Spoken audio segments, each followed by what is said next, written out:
الحمدللہ رب العالمین الصلاۃ والسلام علی سید الانبیاء والمرسلین اما بعد اعوذ باللہ من الشیطان الرجیم بسم اللہ الرحمن الرحیم۔ ریڈیو رمضان وولورہیمپٹن سے آپ کا میزبان محمد خلیل حاضر خدمت ہے۔ یہ 87.9 FM ریڈیو رمضان وولورہیمپٹن ہے۔ اگر آپ ہم سے ٹیلی فون پر رابطہ کرنا چاہیں تو ٹیلی فون نمبر ہے 01902 972 150 اور واٹس ایپ کے لیے ہمارا نمبر ہے، ٹیکسٹ کے لیے استعمال کر سکتے ہیں 0744 0420 432۔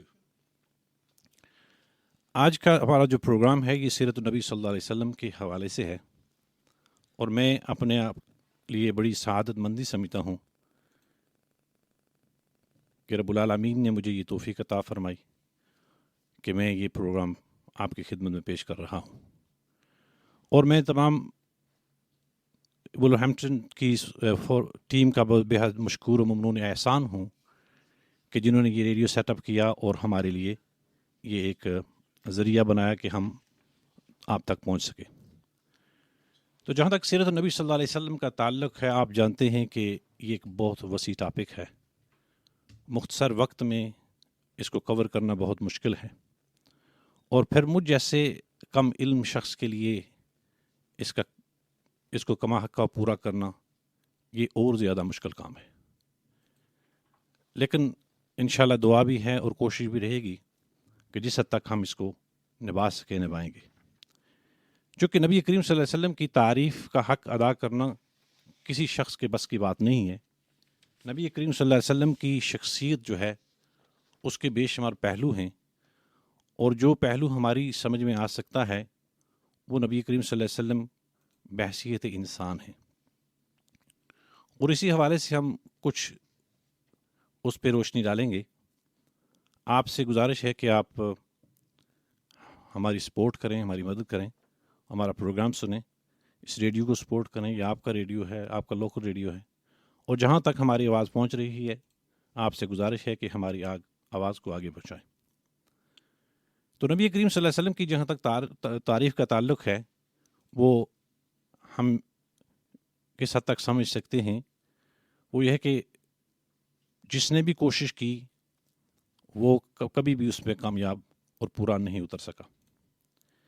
اس کی ایک جھلک جو ہے وہ یوں ملتی ہے کہ بے شمار جو ہیں وہ بڑے بڑے لوگ جو تعلیمی میدان میں، جنہوں نے حضور نبی کریم صلی اللہ علیہ وسلم کی سیرت کے حوالے سے لکھنے کی کوشش کی، انہوں نے بے شمار لکھا، اور وہ مجھے اس بات پہ سب متفق نظر آ رہے ہیں کہ یا صاحب الجمال یا سید البشر من وجهک المنیر لقد نور القمر لا یمکن الثناء کما کان حقہ بعد از خدا بزرگ توئی قصہ مختصر، کہ ہے صاحب جمال، اے انسانوں کے سردار، آپ کے روح انور سے چاند چمکتا تھا، آپ کی ثنا کا حق ادا کرنا ممکن ہی نہیں ہے، اور قصہ مختصر یہ ہے کہ آپ کی مدد صرف اگر کوئی کر سکتا ہے تو وہ رب العالمین کی ذات ہی کر سکتی ہے۔